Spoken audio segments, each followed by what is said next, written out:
Et nous revoilà à la 21e émission de Bug, votre podcast série télé et ciné. Alors 21e émission, on va bientôt rattraper notre chiffre au niveau des auditeurs. Enfin voilà, on va être à peu près au même nombre, à peu de choses près je pense. Donc je vous salue, les 20 et quelques personnes qui nous écoutaient religieusement à chaque fois, j'espère. Alors je suis toujours accompagné de mes deux fidèles acolytes, Seb, salut Seb. Salut à tous. Et de Bastien, salut Bastien. Hey, salut à vous les Diepois. Bah là, on a bien profité de la foire au hareng ce week-end, on pue bien le poiscaille et on s'est brossé les dents au Beaujolais nouveau. Bah bravo.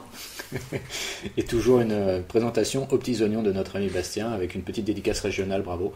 Et je suis toujours votre serviteur, Alphonse Dadet. Appelez-moi comme vous voulez, appelez-moi Sacha aussi si vous le préférez. Donc on a encore une fois un beau programme qui nous attend aujourd'hui. Seth va nous parler de Justice League qui est tout frais, tout chaud dans sa tête. Je vous évoquerai un petit retour en arrière pour Terminator 2.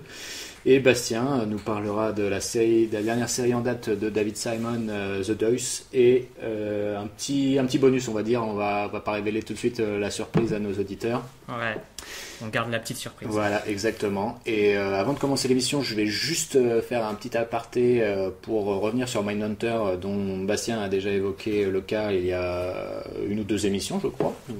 La dernière ou l'avant-dernière, je sais plus. L'avant-dernière, je crois. Parce qu'on avait fait Stranger Things la dernière. Donc voilà, je voulais juste dire que Bastien avait beaucoup aimé. Et également, pour ma part, ce fut la même chose. Au niveau de l'ambiance et tout, on voit que c'est quand même Fincher. Et puis, comme tout le monde l'a déjà plus ou moins remarqué et fait signaler, c'est que c'est une série qui est basée sur la communication, sur les dialogues et tout. Et qu'il y a très peu d'action. Et que c'est là le héros ressemble à Macron. Moi je trouve surtout, comme je l'ai fait remarquer sur Twitter, qu'il ressemble plutôt à Cary Elwes, mais Cary Elwes est certainement moins connu qu'Emmanuel Macron en France. Donc voilà, mais c'est surtout que voilà, je voulais juste signaler que la série est hyper soignée au niveau visuel, que vous verrez, pour ceux qui n'ont pas encore découvert la série ou pour ceux qui veulent la redécouvrir, faites très attention au niveau de la composition des plans. Vous verrez qu'au fur et à mesure de la série, plus les dissensions vont arriver au sein de l'équipe. Plus vous verrez par exemple qu'au début de la série, on voit beaucoup de plans où nos trois protagonistes principaux, Holden, le personnage féminin, comment elle s'appelle dans la série? Anna Torv, mais je me souviens. Oui, Anna Torv, mais moi non plus je me souviens plus de. C'est bon de pas se souvenir alors que je l'ai vu il y a 3 jours. Enfin bon, voilà, les trois personnages sont souvent dans le même cadre et vous verrez que plus la série avance et plus vous verrez que du coup l'équipe va un peu se prendre la tête au fur et à mesure. Et les plans du coup vont devenir beaucoup moins réguliers à ce niveau-là. On les retrouvera plus isolés les uns les autres. Donc ça sera souvent Holden tout seul et les deux autres dans le même plan. Enfin, si vous voyez ce que je veux dire, faites très attention à ça. Et c'est là qu'on voit que la série est plutôt intelligente et extrêmement bien foutue. Et puis il faut quand même signaler que tous les passages avec les serial killers, que ça soit Ed Kemper ou Richard Speck, ou le dernier c'est Brado ou quelque chose comme ça je crois, sont extrêmement bien mis en scène, c'est extrêmement tendu à chaque fois et franchement j'attends la saison 2 avec une grande impatience parce qu'a priori ils vont pas tarder à entamer le cas de Charles Manson, dont d'ailleurs il y a eu une rumeur sur sa mort hier et je crois que finalement ça devait être encore un fake. Et voilà, donc pour ceux qui n'ont pas encore regardé la série Mindhunter, malgré la recommandation de Bastien, j'appuie fortement cette recommandation et donc nous allons nous attaquer au programme d'aujourd'hui avec... Attends, je vais me permettre un petit follow-up par rapport à nos émissions précédentes. Oui, pardon, vas-y. Très important, parce que l'emballage des cookies du Aldi, ils ont changé. Putain de merde. Mais pas de panique, j'ai testé, c'est toujours la même chose dedans et c'est ça qui est le plus important. Il y en a toujours 12. J'ai pas, il faut pas s'inquiéter. Je pourrais regarder des mauvais films et vous en parler. Très bien. Et nous sommes rassurés. Attention Aldi à ne pas trop changer nos habitudes parce que le changement c'est pas maintenant. Oui, j'ai eu peur quand même. Hein. J'ai acheté le paquet puis j'ai mangé. Ça va, c'est bon. Ça va. Ils ont pas changé la recette. Non. Très bien. Eh bien, peut-être que DC Comics n'a pas changé non plus sa recette. Et donc tu vas pouvoir nous parler de Justice League, Seb et... Alors d'abord, attends, juste pareil, avant que tu commences ta chronique, je veux préciser à nos auditeurs que nous ne sommes pas des Snyder, des anti-Snyder forcenés. On a même plutôt de la sympathie pour le bonhomme. Hein. Je crois pas me tromper. Enfin, pour Seb et moi, en tout de toute cas. façon, je vais lui dire beaucoup de bien de lui, donc. On n'est clairement pas dans le champ de 90% de la critique française, et tant pis si ça dérange. Nous vous disons crotte, messieurs les censeurs. Seb, c'est à toi. Ouais, bah tu parlais de recettes, ils n'ont pas pu changer la recette puisqu'ils en ont pas. Et ça me fait mal de dire ça. Donc, dans les épisodes précédents, Man of Steel, réalisé par Zack Snyder, a débarqué dans les salles en juin 2013, et il n'était pas là pour lancer le fameux univers étendu. Il était là pour être un film. Pas mal décrit à sa sortie, moi je m'en cogne, j'adore le film. Snyder magnifie la puissance de Superman comme personne, c'était hallucinant. Puis en juillet, débarque le Comic Con, et la suite de Man of Steel était supposée être annoncée. Sauf que, quelques minutes avant de monter sur scène faire l'annonce, les bougres ils se sont dit « Hey, il faut qu'on fasse fort quand même ». Du coup, sans même savoir ce qu'ils vont faire, raconter, avec qui, avec quoi, ils annoncent un film Batman-Superman, comme ça en dernière minute. Et c'est à partir de là que ça va commencer à partir méchamment en couille. Donc, mars 2016 arrive enfin sur les écrans Batman v Superman, grande fresque de 3 heures, pour sa version longue, qui est la seule que je recommande puisqu'elle corrige pas mal de défauts de la version ciné. C'est ultra ambitieux sur le papier et ça suit pas forcément derrière. On va pas se mentir, hein. J'aime le film pour beaucoup de raisons, dont son ambition de départ de ne pas être une suite spirituelle de Man of Steel, mais plutôt de tenter de lorgner du côté de Watchmen.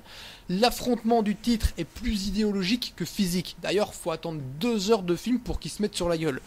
Une autre raison qui fait que j'adore le film, c'est Ben Affleck. Sérieusement, il est l'incarnation de Batman qui est la plus proche du comics. Le mec s'y est donné à fond, à tel point que je crois que c'est sa plus grosse implication en tant qu'acteur sur un film. Et puis Snyder derrière pour le filmer, surtout sur les séquences d'action. Il y a une scène où il se bat, Batman, contre 20 mecs. Et ça fait pour moi partie du top 5 des meilleurs bastons super-héroïques depuis 17 ans. C'est vraiment complètement fou. Mais voilà. J'ai beau aimer, je suis pas un fanboy aveugle, moi. C'est aussi pas mal raté, parce que comme j'ai dit, le film fait 3 heures, et ça n'a aucun sens. Il n'y a absolument aucune raison pour qu'un tel film se tape une durée pareille. Mais en l'état, tu peux pas regarder la version ciné de 2h30, parce qu'il y a trop de choses qui ont été coupées, donc c'est pénible. Et puis, comme c'est né de dernière minute, de rassembler les deux personnages, chose dont j'ai rêvé toute ma vie, avant même de pouvoir imaginer que ça pourrait se faire un jour, il décide d'accélérer les choses et on se retrouve avec toute une scène extraordinairement longue dans le film qui est totalement hors propos et ne sert strictement à rien à part teaser la Justice League. En fait, les gars, ils avaient 8 ans de retard sur Marvel et c'est comme s'ils voulaient tout rattraper d'un coup. Et c'est un tel forcing mal amené que c'en est gênant. Je veux dire, t'as le 3e Avengers qui va sortir dans 6 mois et ils sont à leur premier Justice League. Les mecs, prenez votre temps, vous les rattraperez jamais, quoi. Alors, c'est gênant certes, mais pas autant que le prochain effort du DCEU, comme on l'appelle, Suicide Squad. D'un côté, c'est réalisé par David Ayer, donc tu sais que c'est foutu d'avance. Et puis il y a Will Smith dedans, le mec qui fait que des mauvais choix depuis des années. Du genre, il a refusé Django Unchained de Quentin Tarantino parce qu'il considérait que Django n'était pas le premier rôle. Et du coup, il fait After Earth de Shyamalan pour tenter de nous imposer son rejeton que personne ne peut blairer. Bref. Suicide Squad, c'est une petite cata, où beaucoup, d'ailleurs j'ai failli dire caca par lapsus, mais dans le film ils se battent contre des cacas. Je plaisante même pas, hein. Les mecs qui se sont transformés en démons, ça ressemble à des cacas sur pied. C'est par moments très drôle, mais c'est très gênant parce que ça devait pas être ça. Donc, il y a beaucoup trop de personnages qui sont gâchés d'un seul coup, et le seul truc qui ressort vraiment du film, c'est la sublime Margot Robbie qui, évidemment, merci à la grande classe de David Ayer, est une Harley Quinn attifée comme une pute. C'est sympa à l'œil, certes, mais c'est complètement con. Personne n'a fait Schwing. Hein. Ouais, Schwing les gars quand même. C'est quoi, ça, un peu de respect pour Margot? Non. Putain, quoi. Vous avez vu le Loup de Wall Street ou quoi? Bah ouais. Enfin, même Suicide Squad, d'ailleurs, c'est le seul truc positif du film. Ça. Désolé, mais non. Ouais. Bref, arrive enfin Wonder Woman, film totalement surestimé pour de très mauvaises raisons, mais si on prend du recul, qu'on réfléchit un peu, c'est pas mal du tout en fait. Il est juste totalement survendu. Le film se tient, il raconte une histoire sans se perdre dans des velléités qui ne feraient que l'enfoncer. Reste un climax bourré d'effets spéciaux vraiment dégueux, comme ceux de Batman v Superman, donc prouvant que oui, le film a bien des défauts. Bref, je vais pas m'étendre sur Wonder Woman, et je vais mettre une petite pause pour bien laisser le temps aux gens de saisir la blague graveleuse. Merci Tony. C'est pas exceptionnel, mais c'est cool quand même.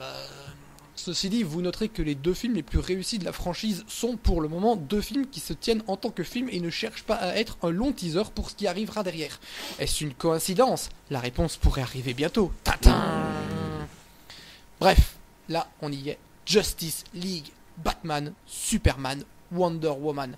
Ah, et Aquaman, Flash et Cyborg. Qui n'ont pas encore eu leur film, qu'on n'a jamais vu ni rien.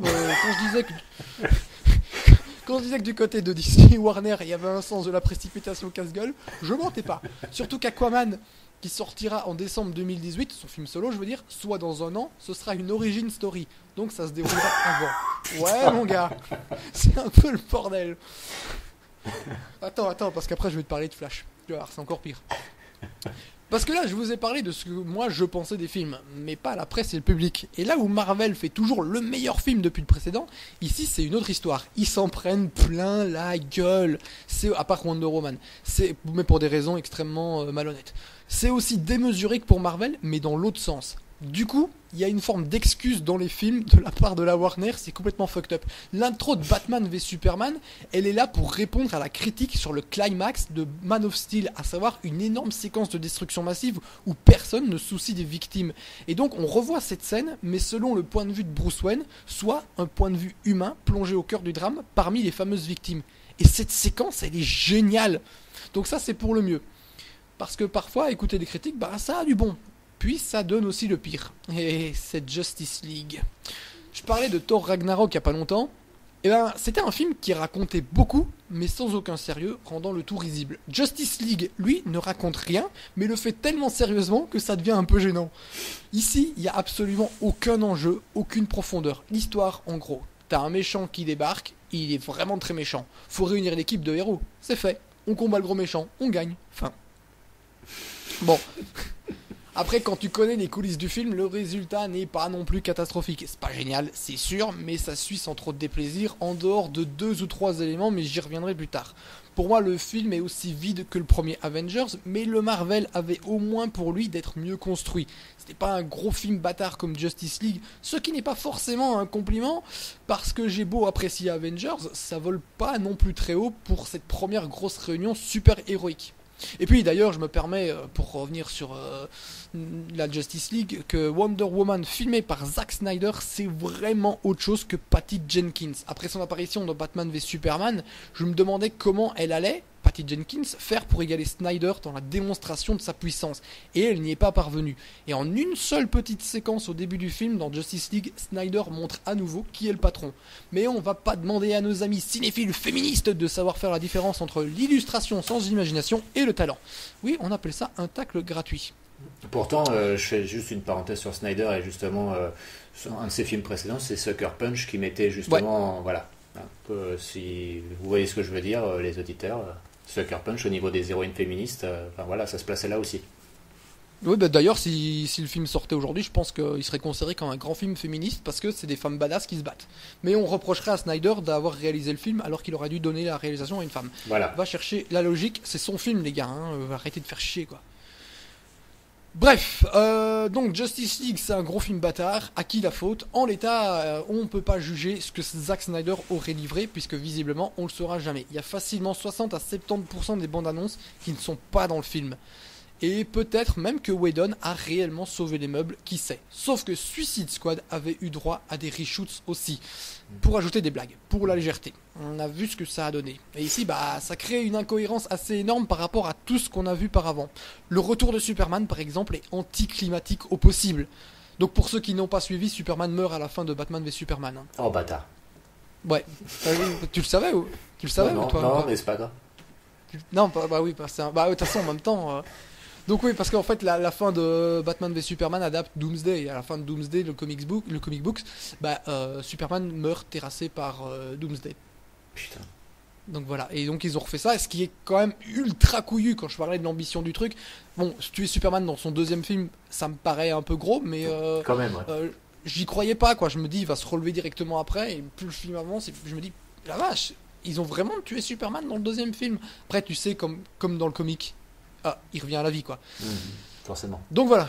Je disais que la contradiction avec la scène finale de Batman v Superman, la raison, c'est que la quasi-totalité des scènes de Superman dans Justice League sont des reshoots signés Joss Whedon.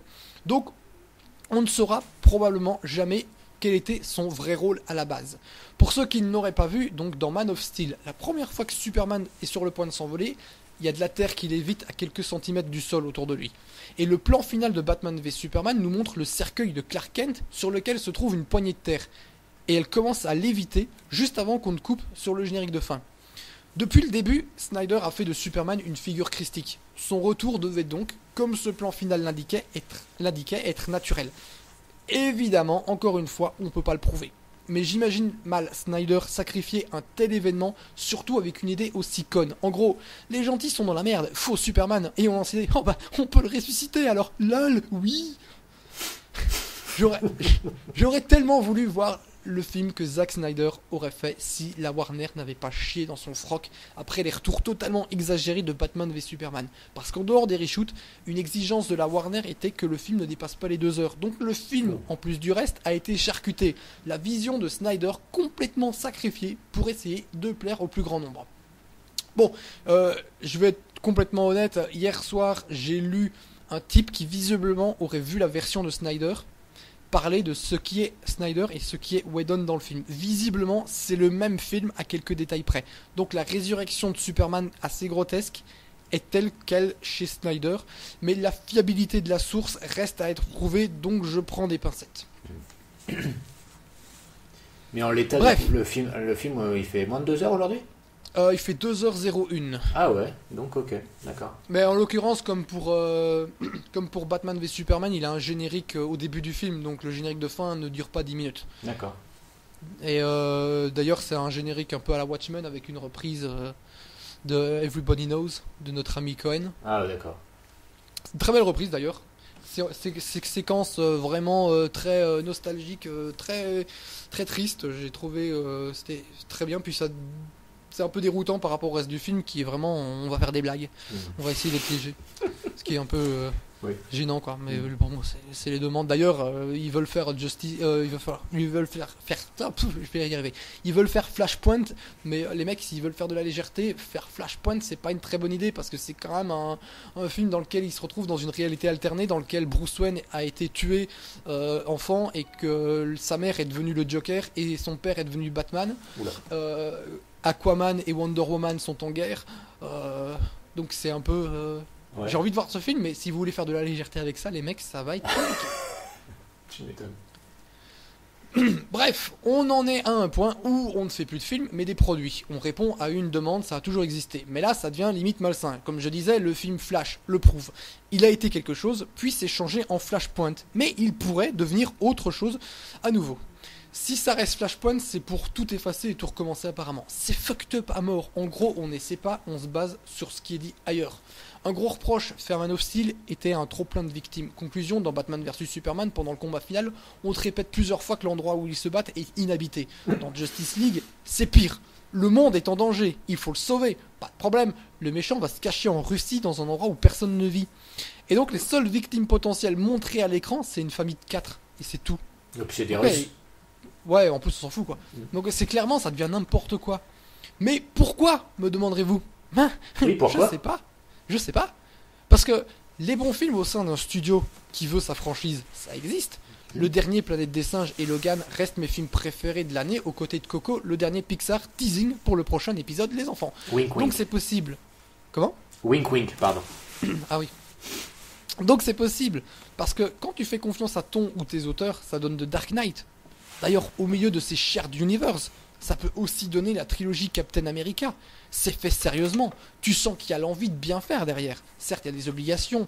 Ce ne sont pas des films à 100% libres parce qu'ils répondent à des codes auxquels ils sont... Ma phrase, elle veut rien dire en fait. Parce qu'ils répondent à des codes auxquels ils sont obligés de répondre. Je trouve que ça fait un peu redicte.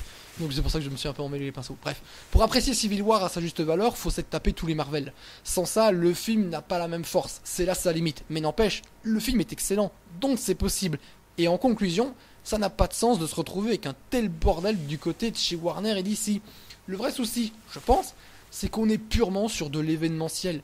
C'est pour être consommé sur place, certainement pas emporté. C'est pas fait pour rester. Un film n'est même pas encore sorti qu'on parle déjà des 3 suites. Quand la rencontre événement entre Batman et Superman fait moins au box-office que 2 films Batman solo, ça fait peur à la Warner et elle part en couille parce que eux ce qu'ils veulent c'est évidemment le pognon et on a tous les experts du box-office qui sont en ce moment en train de se régaler. Et vous savez quoi, moi perso je m'en bats les couilles de ces heures d'argent. Ce que je veux c'est du cinéma un minimum, même s'il n'est que du cinéma de divertissement, et j'aimerais qu'on revienne à ça juste un peu. Donc non, Justice League n'est pas un accident industriel. Un accident c'est pas fait exprès, là c'était voulu et c'est ça qui me fait peur. Ouais, c'est vrai. Une belle observation, effectivement. Je pense que oui, le terme d'accident est pas. Disons que ça puait dès le départ cette histoire. Après, voilà, on peut pas juger le film qu'aurait fait Snyder s'il avait pas été emmerdé. Ça aurait peut-être été nul parce qu'il a repris le co-scénariste qu'il avait sur Batman v Superman qui pose problème. Parce qu'il n'est pas capable d'écrire, retranscrire sur papier la vision de Snyder. C'est là toute la problématique, et Snyder n'est pas un très bon auteur au sens propre du terme. Donc c'est là que ça coince. Il aurait fallu garder David Goyer, même si je considère pas que ce soit un des plus grands scénaristes de la Terre, mais au moins il a une vraie connaissance des comics.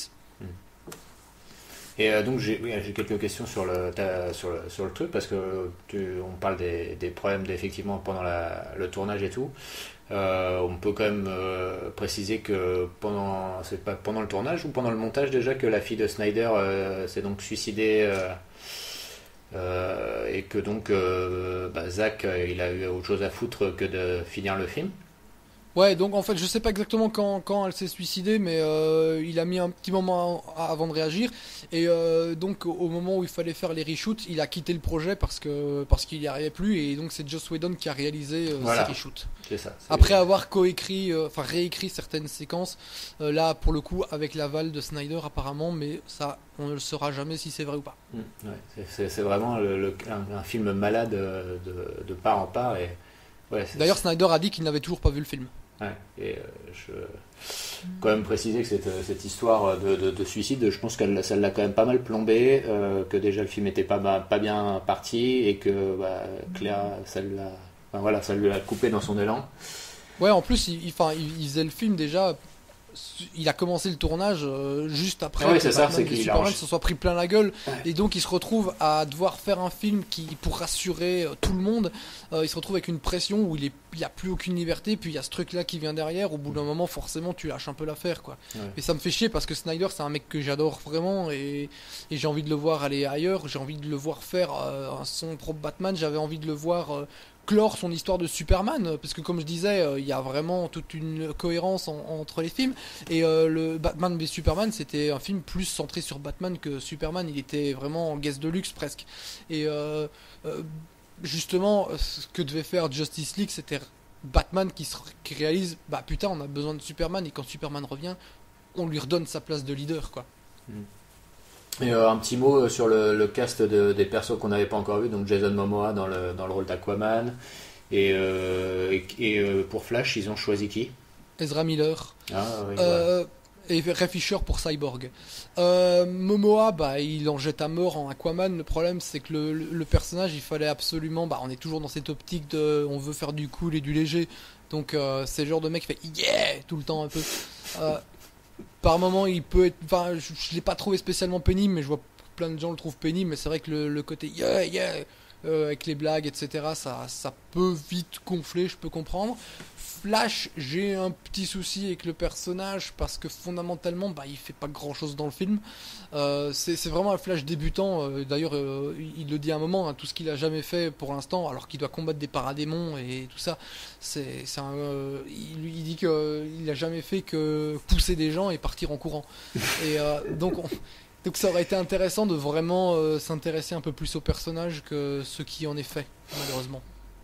Okay. Et je trouve, après il y a des scènes vraiment très cool. Il y a une scène, parce que tu vois, Flash c'est le mec le plus rapide du monde, et justement quand Superman réapparaît et qu'il commence à courir autour de lui en se disant il me rattrapera jamais, là il voit Superman qui commence à tourner la tête et le regarder aussi rapidement que lui, et là en plus toute la scène est faite en slow-mo, donc t'as vraiment le truc, ça fait partie des scènes vraiment cool du film. D'accord. Et donc tu vois sa tête qui fait genre oh putain, mais en fait il est super rapide le mec. Donc un gag réussi, quoi. Oh, il y en a quand même quelques-uns, mais il y en a même qui ont été coupés au montage, parce que justement ils voulaient des blagues, mais une blague de Snyder qui a été coupée au montage alors qu'elle était très drôle. Après, ouais, oui, Zack Snyder peut faire des blagues drôles. Ouais, c'est bizarre, c'est pas trop son domaine de prédilection pourtant. Ouais, mais pourtant, voilà, ça marche assez bien. C'est quand, après avoir été voir Aquaman qui refuse de les aider, il va voir, il est avec Wonder Woman qui lui demande ce qu'il a répondu. Et il dit, ouais, il est avec nous plus ou moins. Et elle lui demande plus ou plus moins. Et il fait plus moins. Il a dit non. Ouais, il a dit non. Voilà, la scène en soi, elle est dans les bandes annonces, elle me fait rire. Mais pas dans le film. Mais elle est pas dans le film. Ouais. D'ailleurs, il y a des trucs qui sont dans le film que je trouve, dans la bande annonce, qui sont vachement plus cool que dans le film, puisqu'à un moment, tu as une scène où Batman est dans son véhicule qui s'appelle le Nightcrawler, je crois, si je dis pas de bêtises. Je crois que je me trompe complètement en fait. Mais voilà, il se fait attaquer par les paradémons, et puis il leur dit My turn, et puis il commence à leur tirer dessus pour les buter. Dans le film, ça devient oh, j'ai pas amené d'épée, ou un truc comme ça. D'accord. Voilà. Ok. Ouais, effectivement, oui. D'accord. Ce qu'on peut préciser aussi, c'est que bon, bah, le projet de Justice League, ça, c'est dans les starting blocks depuis des années et des années. On peut juste préciser aussi que George Miller y a été attaché il y a de ça une bonne quinzaine d'années maintenant, je pense. C'était au moment où The Dark Knight allait sortir. Ouais, Donc, donc et ça- là, apparemment la Warner ne voulait pas le faire parce qu'ils voulaient pas avoir deux Batman en même temps à l'écran, ce qui aurait rendu le public un peu confus. Je pense que la Warner prend un peu le public pour un con. Ah bon, c'est dommage parce que ouais, un grand studio comme ça. Pour avoir lu le scénario d'ailleurs, il n'était pas exceptionnel, mais il se basait sur des comics et il était quand même vachement mieux que le film qu'on a eu. En plus, t'as George Miller quand même derrière Bah voilà, pour c'est magnifier ce scénario bien, mais sans grand intérêt. Je trouvais que à l'écrit, en tout cas, la manière dont il allait utiliser les pouvoirs de Flash était absolument mortelle. J'avais hâte de voir ça. La fin était super couillue par rapport à ce qu'ils font faire à Batman. Non, il y a vraiment. Je suis pas fan du casting par contre, mais il y avait. Ça aurait pu être un putain de bon film, quoi. Mais je Et crois surtout, qu'à- ils auraient été, puisque là, ils essaient de rattraper Marvel, mais ils auraient battu Marvel depuis longtemps. Bah là, ouais, parce c'est qu'ils ça, c'est auraient bizarre. commencé avant Iron Ouais. Man. Mais alors, je pense qu'à l'époque, George Miller sortait juste des Happy Feet, donc qui sont d'excellents grands films, mais que peut-être que les studios, enfin voilà, ils jugeaient ça comme des films d'animation pour enfants, donc peut-être que pour eux, George Miller, c'était pas un nom crédible. Donc bravo les studios. Mais là, ils ont quand même essayé de le courtiser pour Man of Steel 2. Ouais. Et apparemment, il a pas envie. Enfin, quand tu vois le bordel que c'est, t'as pas forcément envie d'aller travailler là pour le moment, quoi. Ouais, puis George Miller commence à avoir un âge assez avancé, donc je pense que maintenant les projets, il faut que ça soit du costaud et que ça lui fasse vraiment envie. Je suis même pas sûr qu'il refasse un Mad Max un jour. Donc, on croise les doigts pour ça, mais enfin, nous, George Miller, c'est quand même un réalisateur qu'on apprécie beaucoup dans l'équipe. Et enfin voilà, ça aurait été vraiment un kiff de le voir faire sa version de Justice League, ça c'est clair. Donc, Bastien, on sent que tu meurs d'envie d'aller voir le film. Bah, je suis resté bloqué surtout sur un truc que Seb a balancé, c'est quand tu as dit que Superman donc qui meurt à la fin du dernier épisode et puis donc là qui était quand même déclaré mort le mec et puis là qui revient à la vie si j'ai bien compris Ouais. dans cet épisode. Bon, bah, du coup ça m'a surpris.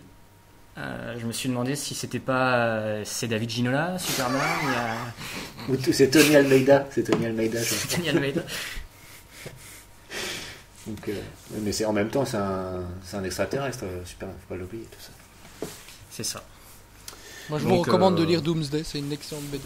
Oui, mais tu sais que mine de rien, je serais presque enclin à aller voir ce film, même si, parce que justement, comme j'aime beaucoup les films malades, et que j'ai une certaine comment dirais-je, une certaine tendresse pour ces films-là, bah, ça m'intéresse. Et bon, après, généralement, c'est toute l'histoire qui est autour des films qui est plus intéressante que les films en eux-mêmes, malheureusement, mais après, ouais, voilà, quand même, quand tu me dis que le film fait peut-être 2 heures maintenant, ça me paraît tellement bizarre pour un film de super-héros que je me fais waouh. C'est quand même extrêmement. Les mecs. De toute façon, il raconte rien, donc il a pas besoin de Ouais. plus. Ouais, c'est ça. Bon, bah, ce qui est bien, c'est que j'apprécie que tu n'aies pas fait un petit retour sur les avis des critiques qui se font un plaisir de taper sur le film. J'ai l'impression qu'ils sont gratuitement. contents que le film soit pas bien. C'est ça que je comprends pas. Ça, ils n'avaient pas besoin de voir le film pour que ça soit le cas. Bah oui, voilà, ils attendaient ça avec impatience, donc bon. Je Bon, m'en puis bats là, un peu les couilles de ce qu'ils pensent. et puis là, pour le coup, il y avait très peu de chances qu'il se rate quand même, connaissant justement tous les problèmes qu'il y a eu sur ce putain de film. Bon, est-ce qu'il y a une version longue quand même qui pourrait un jour rabibocher un peu tout ça ou pas du tout? Bah, on rêve d'un director's cut, mais à mon avis, ça n'arrivera pas. Faut pas trop rêver. Ouais, c'est ça. Mais alors oui, la question que je me pose aussi là-dessus, c'est Josh Whedon, ils l'ont sorti d'où parce que quand même c'est le mec qui était avec la Marvel et là ils sont venus le débaucher pour le Justice League. Bah, Joss Whedon veut faire un film Bad Girl et donc à mon avis il y a eu des discussions et puis il s'est retrouvé là-dessus. Ils se sont dit c'est le mec qui a réussi à faire 2 Avengers donc on peut lui demander de nous aider à faire un. Et je comprends pas parce que personnellement les rajouts que je vois qui sont de lui, je vois pas l'intérêt à part parce que je vais être quand même tout à fait honnête pour pas faire du Whedon bashing puisque j'ai dit dans la dernière émission avec Buffy que j'aimais beaucoup le mec. Hein. La scène d'ouverture du film c'est Superman filmé par un enfant avec son smartphone et il lui pose quelques questions et c'est une scène vraiment purement Superman quoi et je trouve que c'est une très très belle scène donc voilà le mec est capable de faire des trucs cool après voilà il a été là pour rajouter un peu de légèreté et bah non mec non fallait faire un film à la place. Alors t'es en train de me dire que la scène d'intro c'est un gamin qui filme Superman avec son smartphone oui mais ça se passe avant sa mort et ça ne vous rappelle rien les gars? La fin de Power Rangers le film ils filment les Power Rangers avec leur smartphone les gens. Oui mais là c'est différent ça n'a rien à voir, là, mon petit monsieur, excusez-moi. C'est un enfant qui croise Superman et qui lui pose des questions. C'est pas pareil. Dommage. On ne peut pas passer loin de faire un crossover Superman Power Rangers. Bon, bah, de toute façon, pour où ils en sont, la Warner, s'ils peuvent ramener un peu de pognon, ils le feront. Hein. Bon, je pense qu'on va malheureusement finir sur ce sujet. Et on conseille aux gens d'aller le voir ou pas, ça au final? Bah, s'ils ont décidé de détester le film, non. S'ils sont ouverts, oui. Très bien. Et les gens ouverts, on aime ça. Bon, du coup, on va passer au sujet suivant. On va essayer de faire plus court. De toute façon, je vais être... Ça va pas être compliqué de faire plus court. Ouais, non, puis c'est surtout que voilà, le film est a déjà 25 ans. Donc, je vous parle de Terminator 2 de James Cameron, que j'ai revu avec plaisir il y a une petite dizaine de jours. Voilà, grosse lettre d'amour à ce film. Donc, quand il est sorti en 92 en France, je crois, donc j'ai dû le découvrir en VHS, on va dire 93 ou 94, donc jeune adolescent. Ça a été la claque, hein. Ça a été la grosse clacasse, pardon. C'est le début des effets spéciaux digitaux, Jurassic Park embrayé juste derrière et compagnie. Je vais pas vous refaire toute l'historique des effets spéciaux parce que c'est un petit peu chiant. Mais voilà, bon, faut dire que Cameron sortait de Aliens, qui avait très bien marché. Il sort d'Abyss, qui a un petit peu moins marché, mais qui a quand même son petit succès. Et donc là, il s'attaque à la suite de son premier gros film, Terminator, donc le premier était sorti au milieu des années 80, avec un inconnu à l'époque qui était Arnold Schwarzenegger. Faut quand même préciser qu'à l'époque du premier Terminator, James Cameron voulait que ça soit Lance Henriksen qui fasse le rôle du Terminator. Et d'ailleurs, c'est assez rigolo de constater que dans Terminator 2, le personnage du T-1000, donc interprété par Robert Patrick, peut se rapprocher physiquement des traits de Lance Henriksen. Bon, je précise aussi qu'à la base c'était le chanteur de punk Billy Idol qui était prévu pour le rôle du T-1000. Bon, il s'est blessé avant le tournage, peu de temps avant le tournage, et donc c'est Robert Patrick qui a récupéré le rôle. Un méchant mythique d'ailleurs. Et donc voilà, en fin des années 80, Cameron se dit je vais faire la suite de mon premier gros succès, qui est un succès surprise, donc il balance Terminator 2 sur les rails, et là, la méthode Cameron va faire merveille. Alors, on peut déjà dire sur Terminator 2 quelque chose qu'on retrouvera sur ses films suivants, surtout sur Avatar par exemple, que le scénario tient sur une feuille de papier à cigarette. Alors oui, effectivement, le scénario de Terminator 2 tient sur une feuille de papier à cigarette, mais le truc c'est qu'il n'a aucune faille et qu'il y a une construction qui est absolument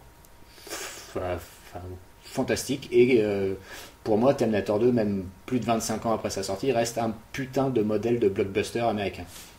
Alors je m'explique. Premier coup de génie de Cameron à l'époque de Terminator 2, c'est que donc le méchant du premier film, Arnold Schwarzenegger, devient ici le gentil dans ce volet. On dirait la célébrité d'Arnold aidante, c'est pas une grosse prise de risque, je suis d'accord avec vous. Ensuite, ce que j'aime aussi dans le film, c'est que donc le personnage, alors pour ceux qui se souviennent un peu de l'intrigue, donc le T-800 interprété par Arnold est envoyé dans le passé. Enfin voilà, je vais pas vous faire toute la timeline, mais ils doivent détruire une puce de Skynet pour éviter que voilà les ordinateurs, l'intelligence artificielle soient indépendantes et réduisent à néant le monde entier. Donc Linda Hamilton, hyper bodybuildée dans le film, donc la mère de John Connor, Sarah Connor, accompagnée de Arnold et de John Connor, donc Edward Furlong, salut à toi si tu nous écoutes gamin, se mettent en quête de récupérer la puce, et donc le concepteur de cette puce, qui est interprété de mémoire par Joe Morton je crois, et j'ai envie de dire que dans 95% des films américains, le concepteur de cette puce serait un enculé de première, l'espèce de salopard avec un rire démoniaque et compagnie, sauf que James Cameron est beaucoup plus subtil que ça, et il en fait un mec hyper sympa, et même plutôt bienveillant, et qui, une fois qu'il est mis au courant du désastre qu'il va engendrer par sa création, rejoint les rangs de la petite bande de Troie, et donc va les aider à détruire cette puce qui est susceptible d'engendrer la destruction de l'humanité. Donc voilà, ça pour moi je trouve ça extrêmement bien foutu, bien pensé. Et ça c'est l'intelligence d'écriture de Cameron et de William Wisher, qui était déjà sur le premier Terminator et qui n'a pas fait grand chose après. Je sais qu'il a été sur le scénario d'un autre grand film malade de John McTiernan avec Antonio Banderas. Putain, le titre m'échappe les gars. Le 13e guerrier. Merci, le 13e guerrier. Donc il était dessus, et donc voilà, donc sa carrière est une carrière très courte à William Wisher. Donc voilà, ça fait partie des choses que j'aime. Ce que j'aime aussi, c'est la première heure 15 du film, que je trouve absolument génialissime. J'ai une conception du cinéma qui est un peu à l'ancienne, le principe d'Hitchcock pour moi, c'est quelque chose que j'aime, c'est que si vous regardez un film et que vous pouvez couper le son et vous comprenez l'histoire, c'est que le film est bien foutu. Et vous prenez Terminator 2, vous regardez la première heure 15 en coupant le son, vous allez comprendre tout ce qui se passe, et surtout vous allez ressentir tout ce qu'il faut ressentir, et là-dessus il n'y a aucun souci. D'ailleurs il y a très très peu de dialogue je pense pendant la toute première partie du film. Il y a des séquences mythiques, la séquence sur les routes de Los Angeles, la course-poursuite du T-1000 qui est dans son camion, et de John Connor sur la moto avec le T-800. C'est hyper bien foutu, hyper bien mis en scène, il n'y a pas de souci. Il y aura peu de choses dans le cinéma contemporain, et même peut-être avant, qui feront autant flipper que le putain de T-1000 qui se met à courir derrière vous pour essayer de vous rattraper. Même quand j'ai revu le film, là, je me suis dit putain, c'est hyper flippant, hyper anxiogène de le voir vous courser, et le mec, Robert Patrick est tellement le visage fermé, et sa façon de courir est tellement spécifique. Je sais qu'il l'a travaillé de mémoire, j'avais lu une interview là-dessus, et je trouve que voilà, les scènes où le T-1000 se met à courir derrière John et le T-800, elles sont hyper flippantes. C'est un truc vraiment de dingue, et l'intelligence de Cameron fait que aussi généralement il met ces séquences de poursuite dans des lieux clos où il y a très peu de chances de s'échapper, donc voilà, ça rajoute là-dessus. Ensuite on retrouve aussi la marque de Cameron au niveau du climax, qui est souvent un triple climax. Il y a une sorte de climax général, donc là dans Terminator 2 c'est la destruction de la puce de Skynet, donc avec l'affrontement avec les policiers et compagnie. Ça c'est la première partie du climax. Ensuite vous avez un deuxième climax qui est l'affrontement entre le T-1000 et le T-800. Et vous avez la dernière partie du climax, donc, qui est plutôt un climax émotionnel, avec donc la mort du T-800, désolé spoiler. Et c'est une construction scénaristique qu'on retrouve souvent chez Cameron. Regardez chez Avatar, je crois que c'est pareil, on part toujours d'un climax assez général, et plus on avance vers la fin du film, et plus ça se resserre, et on arrive sur quelque chose de beaucoup plus intime. Donc là par contre le seul petit bémol que je mettrais au film, c'est que je trouve que le climax émotionnel est pas génial, parce que l'émotion passe pas terriblement bien. Je trouve que on sent qu'il y a une relation qui se crée effectivement tout au long du film entre le personnage de John Connor et le T-800, mais de là à ce que le John Connor voit le T-800 comme une sorte de substitut de père, je trouve ça un peu tiré par les cheveux. C'est pas quelque chose qu'on a vu tout le long du film, et du coup ça tombe un peu à l'eau malheureusement. Ça n'empêche pas que c'est quand même c'est touchant, hein, mais c'est pas, ça n'a pas la puissance que Cameron aimerait que ça ait, je pense, malheureusement. Et voilà. Après, qu'est-ce que je peux dire? Le casting est dans, enfin, notre amie Linda Hamilton est dingue. Les premières séquences, on la revoit au début du film où elle est dans un asile psychiatrique et compagnie. Je suis pas sûr qu'aujourd'hui, dans des blockbusters contemporains, on ait le droit à ce genre de séquences où c'est extrêmement dur. Donc voilà, moi je suis un amoureux de ce film. J'aime beaucoup le cinéma de Cameron en règle générale. Je trouve qu'on lui, enfin voilà, c'est un pionnier. Le mec a foi dans la puissance du cinéma et je suis pas sûr qu'au niveau de ses confrères, il y en ait beaucoup qui aient autant foi que lui. Et puis voilà, après, si vous ne l'avez pas vu, chers auditeurs, je ne peux que vous conseiller d'y jeter un œil. Là, c'était la version Director's Cut, je crois que j'ai maté, pas la version cinéma. Je sais qu'il y a une troisième. Beaucoup de versions de ce film. Ouais, c'est ça. Problématique. Il y a même une version Director's Cut Extended aussi, je crois. Enfin voilà, c'est vrai qu'il y a plein de versions différentes. Là, dans la version Director's Cut, je sais qu'il y a la petite séquence humoristique où John Connor apprend à sourire à Arnold Schwarzenegger. Alors oui, effectivement, la séquence déroge un peu par rapport au restant du ton du film. Mais moi, je trouve qu'elle est réussie parce qu'Arnold joue pas mal et puis voilà, ça justement, ça permet de reprendre un peu d'air par rapport à, c'est quasiment à la sortie de la première heure 20 du film où c'est quasiment que une course-poursuite. Donc là, il y a un peu d'air qui se crée. Et non, franchement, j'y vois très peu de défauts. La BO de Brad Fiedel, le pauvre, il aura fait que ça de sa carrière quasiment.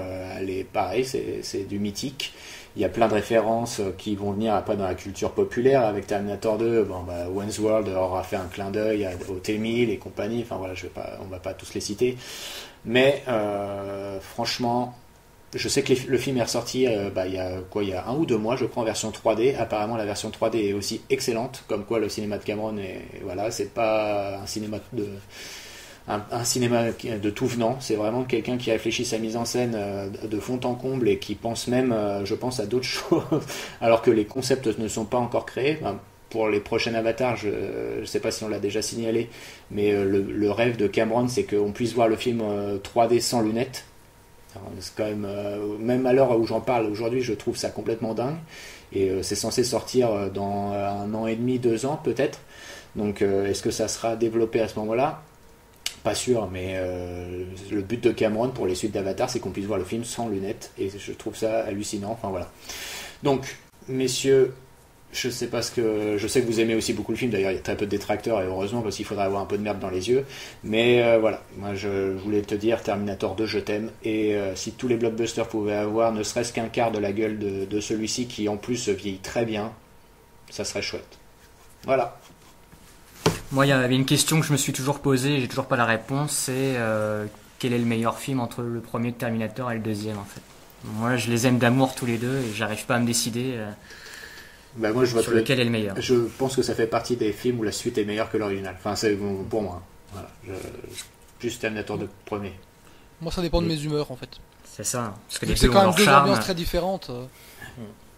C'est vrai que la séquence dans le tout premier Terminator dans le commissariat où il débarque, où il fait un carnage, c'est vrai qu'elle est assez puissante aussi. Et puis c'est surtout qu'au niveau des budgets, c'est pas du tout la même échelle, ouais, c'est clair. Et je pense d'ailleurs que Terminator 2 a changé plein de choses aussi à ce niveau-là pour les blockbusters qui ont suivi derrière celui-ci. Donc voilà, écoutez, on va passer à la dernière partie de notre émission. Certains diront, le fan club de Bastien diront la meilleure. Donc Bastien va nous parler de la série de David Simon et de George Pelecanos. Pelecanos, voilà. Mais tout d'abord, est-ce que vous êtes chaud quand même? C'est ça que j'ai envie de vous demander parce que... on est bouillant là. Là, il est quand même temps de parler d'une série qui s'intéresse à l'ascension de la pornographie dans l'Amérique des années 70, ni plus ni moins. Donc, vaste programme, les garçons. N'est-ce pas? Alors, The Deuce, c'est quoi? Parce que là, j'entends déjà des centaines de millions de nos auditeurs qui disent putain, The Deuce, c'est quoi encore cette série? On en regarde déjà 36. En plus, c'est bizarre, Netflix m'en a pas parlé. J'ai pas vu 18 000 liens sur Internet qui me disent que c'est la série de l'année qu'il faut absolument avoir vue, sinon t'es à la ramasse. Ouais, je suis snob. Alors, Donc The Deuce, c'est une nouvelle création, comme tu disais, de Dieu David Simon et George Pelecanos, qu'il ne faut pas oublier, mais bon, ce sera un peu le Mark Frost de l'histoire. Donc, comme je suis snob, je rappelle, David Simons, c'est l'homme qui est à l'origine de la série The Wire, ou Sur écoute en français, Chouing. qui est considérée, oui, donc par ceux qui savent comme la plus grande série TV de l'histoire de la télévision. Et nous, Rien on que sait. ça. Et nous, on sait. Après, il a fait aussi donc Trémé, il y a eu Show Me a Hero aussi en Excellent. 2015. Mhm. Soit que des trucs adulés, reconnus par la presse, et ceux qui ont du goût, me souffle Alphonse. Tout à fait. David Simon, c'est un peu le mec où tout le monde regarde son travail, surtout une fois qu'il est terminé. Ce qui peut quand même poser quelques problèmes dans le commerce de la télévision. N'est-ce pas? The Wire, c'était totalement ça, hein. Ceux qui regardaient d'abord, c'était une niche. Puis ça a pris vraiment de plus en plus d'ampleur au fil des années. Et heureusement, donc, HBO qui diffuse ses créations lui laisse plutôt carte blanche à chaque fois. HBO ayant conscience qu'ils ne casseront jamais la baraque avec Simon et ses séries, mais garderont quand même l'image de la qualité et de la série intelligente. Tout à fait. Et ça permet aussi à HBO de ne pas couper totalement le cordon avec sa grande époque, celle que l'on nomme l'âge d'or de HBO. Donc là, je vous ai fait un petit bref topo historique, pas pour étaler ma confiture pour des cochons, encore que, mais c'est surtout parce qu'il y a une certaine pertinence à revenir sur le fameux âge d'or de HBO, car c'est le sentiment que j'ai eu à la vision de cette première saison. L'impression de me remettre devant un univers inédit, construit à contre-courant de ce qui se fait aujourd'hui. J'entends par là que The Deuce n'est pas du tout dans l'ambition de la course au spectaculaire ou du coup de théâtre facile, ou pas hein, d'ailleurs. Non, ce qui guide The Deuce, c'est bien sa galerie de personnages et de leurs petites histoires. Alors pour rappel, donc, la toile de fond de la série, c'est le New York des années 70 et plus particulièrement celui de la mythique 42e rue. Celle des films de Scorsese dans Main Street, Taxi Driver, le Basket Case de Frankenheimer, le Maniac de William Lustig. Donc vous voyez un peu l'imagerie du truc, ça sent la prostitution, la drogue, la violence des rues. C'est assez lugubre, et moi, j'aime le lugubre. Et c'est poisseux. C'est ça. Voilà. Alors, j'adore déjà, à la base, cette ambiance, cette époque, ce lieu, et regardez The Deuce, c'est baigner là-dedans. Et on va avoir le droit, en plus, au niveau des personnages, à tout ce que l'on peut imaginer, au niveau des figures que l'on a l'habitude de voir, en plus, chez David Simon. Donc, il y a des prostituées, il y en a beaucoup. Des prostituées. Beaucoup, hein. D'ailleurs, ce serait pas peut-être le grand thème de cette première saison, plus que celui de la pornographie qu'on nous a vendu. Parce que la pornographie se place sûrement comme le vrai fil rouge de la série, mais pour l'instant, on ne peut pas dire qu'on ait mis les deux pieds dedans. Je vois venir. Ceux qui pensent encore que The Deuce c'est une série sur le milieu de la pornographie, vous allez être déçus, hein, parce que pour le moment, on est au balbutiement de ça. C'est Naissance d'une nation cette saison 1. Ouf. Donc des prostituées, des Macs, forcément. James Franco dans un double rôle dont on ne comprend pas encore trop le pourquoi du truc, mais connaissant Simon, ça doit pas être là pour faire gadget, mais ça doit être pensé sur le long terme. En plus, donc, ils se sont inspirés de vrais jumeaux qui ont existé, donc ça va avoir sûrement des répercussions. Donc vous avez Franco qui joue deux rôles différents. Donc d'un côté, vous avez un barman et son jumeau donc qui est plus une tête brûlée. Encore que les deux sont peut-être bien plus proches que l'on pourrait le penser de prime abord. Mais bon, ça c'est plus l'hommage à Van Damme et Double Impact. Les références. Dans les personnages, on retrouve aussi des mafieux, des flics, des prolos, des journalistes, des politicards en herbe. Ouais. On est chez tout Simon. Tout cela fait rudement penser à The Wire, je sais, et c'est ça qui est bon. Alors on retrouve cette même écriture en toile d'araignée.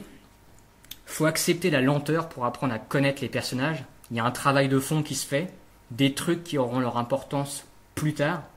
C'est une véritable analyse sociologique de ce moment-là de l'Amérique. L'étude, la photographie d'un instant T à travers différents corps de métier. Des figures qui vont être amenées à se croiser et se rencontrer. Alors autant dire que l'évolution sur plusieurs saisons va être encore très intéressante, comme pour The Wire qui avait eu pour moi ses meilleures saisons avec la 3 et la 4. En plus là, pour le coup, sur The Deuce, je suis rentré rapidement dedans. Alors que The Wire, j'avais trouvé ça beaucoup plus complexe, à suivre. Là, dès la fin du 3e épisode, ça y est, t'es à fond rentré dans le paysage, tu te couches et tu te lèves avec les personnages.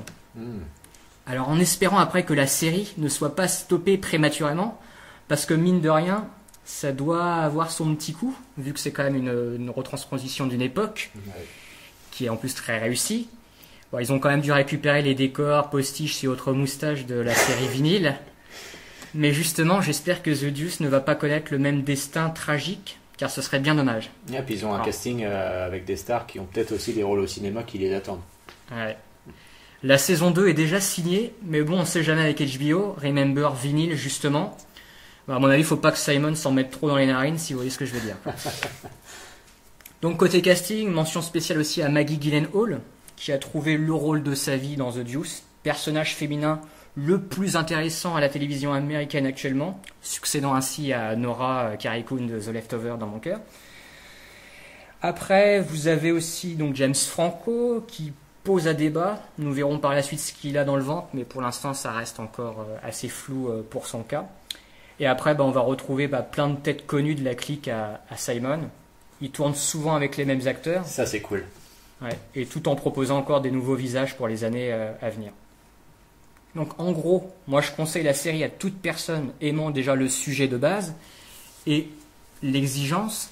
Si vous êtes adepte du travail de Simon en général, de son style, vous serez en terrain connu.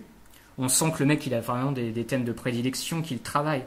Ne serait-ce que tout ce qui concerne l'immobilier, c'est un truc que tu vois jamais dans les séries TV, alors que lui, à chaque fois, il en parle constamment dans chacun de ses projets. Ouais. L'évolution de l'immobilier dans un cadre. Après, c'est ce qui peut être aussi le reproche fait à la série, du coup, c'est justement cette forme de répétition, impression qu'il a déjà un peu fait ça. Mais pouvons-nous vraiment reprocher le talent, le travail, le soin apporté à l'écriture ? Je ne crois pas. Non. D'autres s'ennuieront fermement devant, sûrement. Tant pis pour eux, tant mieux pour moi. Nous ne sommes de toute façon pas égaux face à la qualité. C'était The Deuce, les garçons. Bravo. Comme pour citer un grand penseur, on vit peut-être sur la même planète, mais on vient pas du même monde. Exactement. Voilà. Bon, écoute, ça nous a bien donné envie tout ça. Moi, ça m'a donné envie. J'hésitais parce que James Franco, je suis pas un très moi aussi, fan. c'est le seul truc qui me fait un peu peur. Ouais. Et là, d'un coup, ça m'a reboosté. Après, pour vous motiver aussi, faut vous dire que James Franco dans la série, c'est comme Dominic West dans The Wire. Il est là, mais il est pas omniprésent, quoi. C'est pas un vrai premier rôle, quoi. Non. Est-ce que la BO est cool ? La BO aussi est cool. Elle est adaptée forcément à l'époque. Il y a beaucoup de jazz forcément, comme souvent chez lui. Comme chez lui. Voilà. Il n'y a pas trop de morceaux très connus. Justement, c'est ça qui fait plaisir aussi. Bah ouais. Et du coup, la petite histoire rencontre aussi la grande, puisqu'il y a des références à des choses qui existent vraiment. Michou. Est-ce qu'on est dans la même ambiance que Boogie Nights par exemple ? Pas trop, parce que pour moi Boogie Nights c'était quand même l'image déjà de la pornographie qui tournait. Ouais. Alors que là, je vous dis qu'on est vraiment pour l'instant, c'est les débuts. Donc c'est un peu avant. Ouais, c'est un peu avant. Okay. Boogie Nights, qui est d'ailleurs le film que Mark Wahlberg rejette de sa filmographie parce que voilà, Dieu n'aimerait pas. Bon, du coup, c'est très bien tout ça. Bastien, tu vas nous faire ton petit bonus du coup. Ouais, parce que là. T'es chaud, t'es lancé. Je vais vous parler de mon petit coup de cœur de ce week-end, ma petite sucrerie, parce que je me suis quand même trituré les méninges pendant plusieurs heures avec donc l'arrivée de la chose que j'ai attendue probablement le plus de cette fin d'année. Avec Popcorn TV, donc le sus bien nommé Popcorn TV. Plus de 2 ans de préparation, et il est enfin arrivé sur la toile. Alors, rappel des faits pour ceux qui ne savent pas ce que c'est. En 2015, il y a 2 Frenchies qui ont balancé sur la toile un jeu simple dans l'idée, mais diablement efficace dans l'exécution, du nom de Popcorn Garage. Le principe, c'est une espèce d'interface, une image d'un garage dans lequel se sont planqués, dissimulés des objets, des dessins, bref, 66 références à des films que tu dois retrouver en tapant le titre du film sur ton clavier. Donc ça va du facile avec par exemple la DeLorean de Retour vers le futur, au plus dur comme des Twinkies qui renvoient à Zombieland. Donc véritable casse-tête pour les yeux, le jeu fascine et énerve à la fois. On cherche dans notre mémoire à quoi renvoie tel ou tel truc. Puis vient le moment aussi où tu ne trouves plus, Oui, notre cinéphilie a parfois des limites, et donc on triche, on tâte des titres parce qu'on se dit que ça peut peut-être y être, ou au pire, on cherche sur Internet comme des gros salauds. Alors si vous n'avez jamais essayé, vous pouvez éviter déjà tout ce qui est les films de Jean-Luc Godard et compagnie, François Truffaut, ça n'y sera pas. Non. Mais merde. Et donc là, ces derniers jours est arrivé la suite de ce jeu, le tant attendu Popcorn TV, qui, vous l'avez compris, reprend le même principe, mais en l'adaptant au monde de la télévision et ses séries TV. Alors l'image qu'on a ce coup-ci, c'est celle d'une sorte d'appartement où se dissimulent à nouveau des références. Après, le jeu est enrichi par des blind tests au fur et à mesure que l'on avance pour engranger plus de points. C'est ton point de vue, ça. On a aussi des quiz sur les séries trouvées en bonus, si vous voulez. Donc le jeu est encore plus riche et on y passe encore plus de temps si on veut. La présentation, la musique, les images, tout est fait dans une imagerie vintage pour surfer donc sur la nostalgie d'une époque. Donc amis de Stranger Things ou lecteurs assidus du magazine Rockyrama, vous allez kiffer. Alors après, on pourrait croire que parce que c'est série télé, ça pourrait être plus simple. Détrompez-vous, car il y a quand même des paquets de séries télé et des fois, si vous les avez pas vues, vous trouverez pas. Et évidemment, nous avons des séries sur plusieurs décennies, avec quand même une préférence, j'ai trouvé, pour les années 80 et celles plus modernes. Ouais. Donc pareil, t'as des trucs faciles, type Friends. Zombie, Friends, t'as un panneau Central Park, un zombie c'est Walking Dead, t'as un Alf qui est caché derrière un canapé, mais à côté de ça, t'as des trucs... L'homme invisible, Ouais, l'homme invisible. Ouais. À côté de ça, t'as des trucs vachement beaucoup plus compliqués. T'as 2 putains de Doberman de merde qui prennent carrément de la place. Et moi, j'ai galéré pour les trouver, bordel de merde. Je me suis dit, mais ça vient d'où ces 2 Doberman? Et là, en fait, pas plus tard que 30 minutes avant le début de l'enregistrement de notre émission, ma concubine a trouvé, donc merci à elle. Comme quoi. Ouais. Donc c'était Magnum pour ceux qui cherchent encore. Alors perso, il m'en reste encore 2 à trouver. J'en suis à 64 sur les 66. Ça fait 72 heures que j'y pense. Et là, j'en suis à un stade où je tape des titres de séries juste parce que je les connais et puis c'est tout, quoi. Tout repose sur la chance maintenant. Mais est-ce que tu vois où tu pêches les objets auxquels tu n'arrives pas à donner un nom? Oui, tu peux voir les points que tu as... Oui, non, mais est-ce que du coup tu peux nous les donner? Comme ça, s'il y a des auditeurs qui sont plus perspicaces que nous... oui, alors donc c'est sur la télévision, vous avez un logo de Star Trek et juste au-dessus, il y a encore autre chose. Et un espèce de logo en forme d'aile. Ça me fait penser à une série de science-fiction. J'ai tapé toutes les séries de science-fiction que j'avais dans la tête, j'ai pas trouvé. Tonnerre de feu. J'ai pas essayé. Et donc en haut à droite, vous avez aussi des écussons accrochés à I Love 80s, 6060, la route 66. Pareil, j'ai pas trouvé à quoi ça faisait référence comme série. Et en plus, j'ai eu la très mauvaise idée de enregistrer au bout de 2 échecs. Ce qui fait que dès que je fais une erreur, maintenant je suis obligé de recharger tout, donc je perds beaucoup de temps. C'est un peu le problème de ce jeu, c'est que vous avez des vies, et donc on est obligé de recommencer quand on a usé ces 3 vies. Donc il faut enregistrer au bon moment, sinon ça peut vite être pet de couille de recommencer à chaque fois. Et c'est le problème du jeu, le système de vie, de sauvegarde, mais c'est aussi pour forcer la durée du truc, et après... Ça permet aussi de départager les scores parce que vous avez un espèce de tableau avec les scores entre les gens à la fin. Mais bon, encore que, on peut tricher quand même, je trouve. Donc c'est pour ça que je trouve un peu l'idée un peu con de sauvegarde. Et l'autre truc bien chiant, c'est le chargement du jeu. Alors, a priori, c'est un peu au bonheur la chance de votre connexion. Ça rame, c'est long si vous n'utilisez pas Google Chrome, je trouve. Ah oui, c'est ça, c'est que même tu es obligé de l'utiliser parce que moi j'ai voulu me mettre dessus avec Firefox et clairement tu peux pas. Ils te disent d'aller sur Chrome. Donc, ouais. J'ai une connexion pas terrible déjà à la base, mais le problème arrive apparemment pour pas mal de gens. Ça lag énormément et c'est énervant. Alors tu te dis quand même le jeu devrait être extrêmement simple, mais en même temps tu réfléchis, tu te dis ils ont passé 2 ans à le faire. Le jeu doit être en fait très lourd à charger et à coder, j'imagine. Ouais.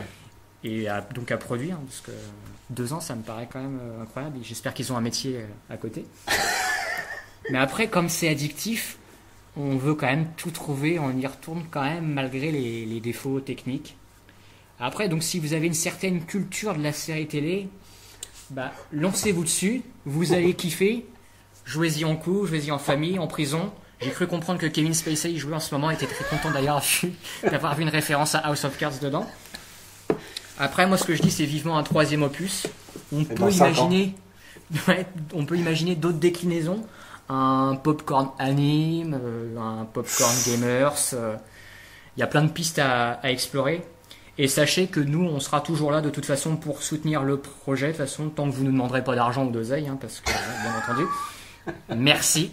Parce qu'il faut le dire, si vous commencez à nous demander un petit peu d'oseille, là, je pense que plus personne ne va jouer à votre jeu. Faut pas déconner non plus. C'est clair.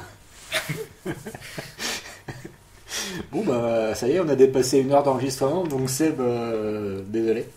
Ouais, ça fait du travail. Hein. C'est une émission un petit peu de fin de saison qui dure un petit peu plus d'1 heure. Ouais, on fait souvent des émissions de fin de saison. Non, mais c'est comme les mecs de Popcorn. Alors, moi, je suis pas payé non plus. Hein. Mais j'ai un travail derrière. Mais voilà, c'est ça. Mais il faut préciser quand même que Popcorn, on fait quand même 10 minutes sur ce jeu, donc bah, bravo. Ouais. Je suis épaté du sérieux avec lequel tu as préparé cette chronique. Merci. Bon, bah du coup, on embraye sur un café du commerce, vu que maintenant on peut y aller. Ah bah on peut encore faire 1 heure d'émission, y a pas de problème. Alors c'est parti, on y va, on est chaud. Le café du commerce que tout le monde attend avec impatience. Et Seb, tu veux nous parler de la trilogie de Rian Johnson sur Star Wars, n'est-ce pas? Ouais, puisque notre ami Rian Johnson, qui s'est super bien entendu avec Kathleen Kennedy, ce qui apparemment est pas très simple, pour son Star Wars épisode 8 qui sort très bientôt dans un mois, putain je suis super excité, il va faire une trilogie complète, lui tout seul, et c'est absolument génial, puisque ce sera pas une trilogie centrée sur les Skywalker ou les Obi-Wan Kenobi ou autres personnages qu'on connaît déjà. Le mec va faire ce qu'on attendait que Disney fasse depuis qu'ils ont racheté Star Wars, c'est-à-dire faire un truc extrêmement original dans l'univers de Star Wars. En fait, et c'est là que je trouve que c'est vraiment brillant, c'est que Rian Johnson, qui est quelqu'un que j'apprécie énormément, qui a énormément de talent, va faire sa trilogie de science-fiction en utilisant la marque Star Wars pour se vendre à l'international. Et ça, c'est absolument génial.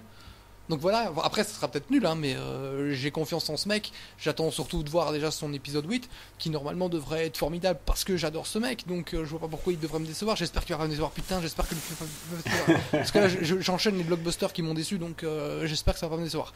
Mais voilà, non, c'est vraiment très cool et j'espère qu'ils vont continuer à aller dans des trucs plus originaux que de faire des Obi-Wan Kenobi Origins et compagnie. Parce que là, on parle quand même de faire un film sur la jeunesse de Luke Skywalker.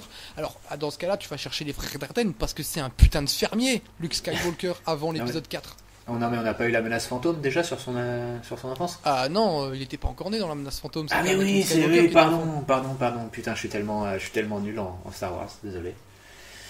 Ouais, non, mais ouais, bah écoutez, Rian Johnson, pourquoi pas. C'est effectivement un projet original dans l'univers Star Wars, ça peut faire du bien. Je suis d'accord avec Serge. Bastien, t'avais des sujets qui te... Ouais, tapez Kristen Bale dans Google en ce moment, il y a des photos de son nouveau film et il a repris genre 17 kilos, il est rasé les cheveux, méconnaissable le mec. Je pensais plutôt qu'il était en train de faire un biopic sur Darren Aronofsky en fait. Je trouve que maintenant il lui ressemble grave.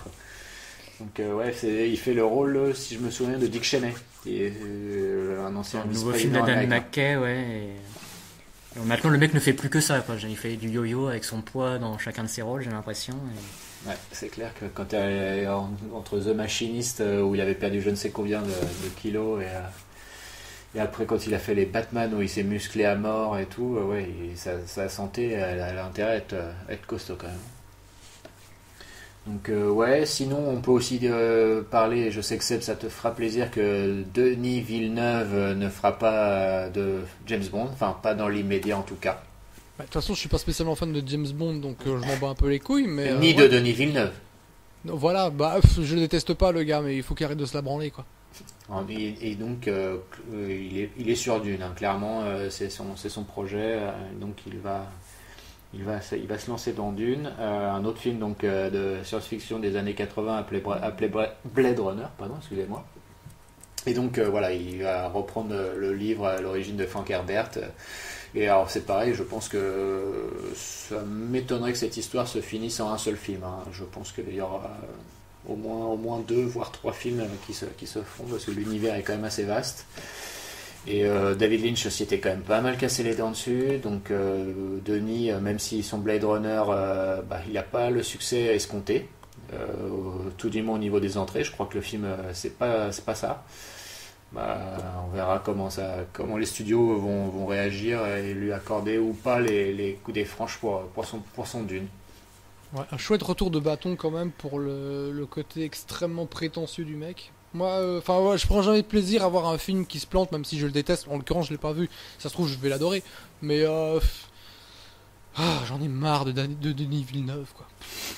C'est comme je parlais du box-office de Justice League et compagnie, mais t'as des gens qui débarquent en disant oui, la réussite de Marvel. C'est typiquement une phrase d'enculé. Le mec il dit juste ça parce qu'il est fan. Parce qu'on n'entend pas parler des raisons de la réussite de Fast and Furious. D'un coup, la réussite de Fast and Furious n'a rien à voir avec la qualité du truc. Donc c'est typiquement un truc de petit enculé qui a rien de mieux à foutre de ses journées. Voilà, non, la raison du manque de succès de Blade Runner, déjà, c'est parce qu'ils ont fait une promo de merde à force de rien vouloir montrer. Je suis pas un fan de Jared Leto, donc si je dis du bien de Jared Leto, c'est qu'il y a une raison.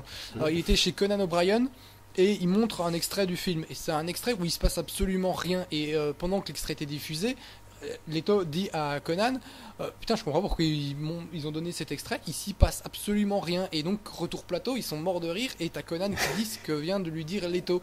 Et c'est ce que je me suis dit pendant toute la promo. À chaque fois que quelqu'un venait à la télé promouvoir le truc, il mettait un extrait, et c'était des gens qui marchaient ou qui regardaient des trucs avec intense.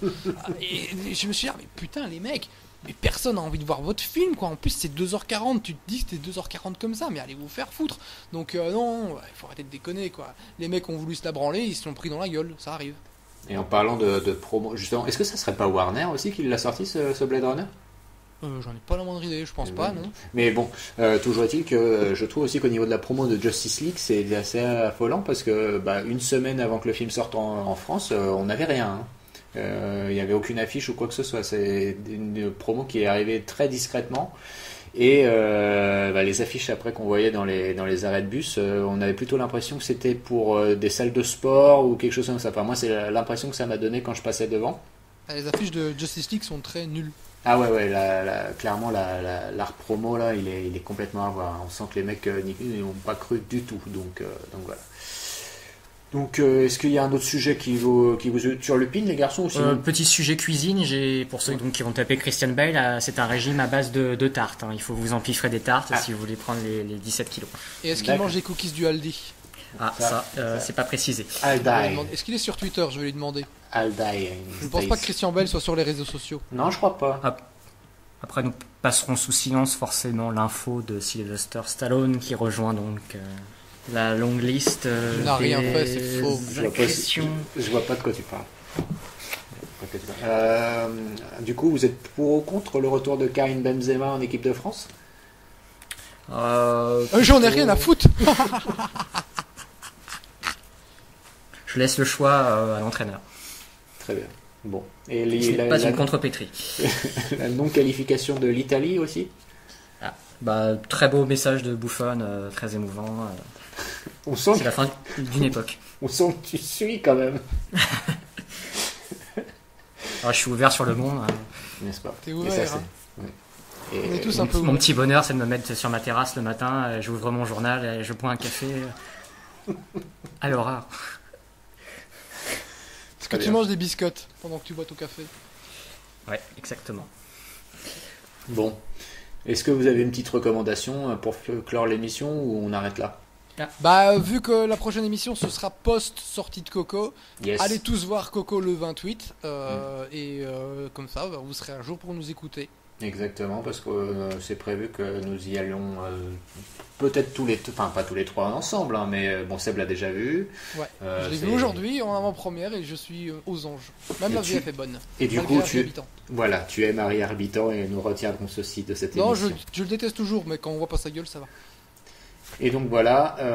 Petit bonus, parce que on fera la prochaine émission le 3 décembre, ce qui veut dire que le 1er décembre, je mangerai ma 3e raclette de l'année et je suis content.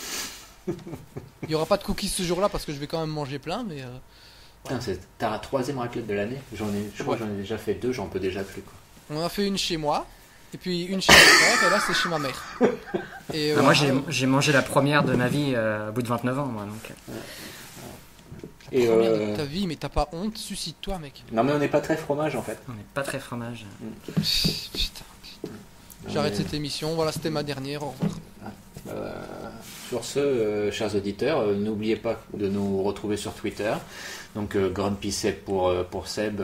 Non, je suis plus là dans l'émission, c'est bon, j'ai fini. C'était Ah bon. ok, c'est bon. Putain, bon, bâtard, quoi. Et Je sais pas, donc faut- Bastien qui s'est créé encore un nouveau compte Twitter parce qu'il a toujours des problèmes avec certaines personnes. Donc du coup cette fois-ci on peut le retrouver sous le nom de Julien Doré. Ils ont la même coupe de cheveux. Julien Doré officiel. Donc allez-y, vous pouvez le suivre, il est très drôle. Et voilà, pour ma part vous pouvez me retrouver sous le nom de Alphonse Dadet. Voilà, D-A-D-A-I-S. Et le compte arrête. Twitter de l'émission, Bug il y le a- podcast. Oui. Il y a Ryan Johnson là, avec un appareil photo. Ah, il va nous prendre en photo. Je crois qu'il va nous prendre en photo, les gars. Ah, c'est bon, on adore ces films. Voilà, sur ce, portez-vous bien. N'oubliez pas que vous pouvez toujours nous proposer vos questions. On commence à avoir une belle petite liste pour la spéciale FAQ. Je pense qu'on est aux alentours d'une vingtaine de questions. Donc continuez de nous envoyer ça. On est toujours très touchés par vos petits mots. Et à très bientôt. On se retrouve dans une quinzaine de jours. Ciao, ciao. Messieurs, vous pourriez dire au revoir.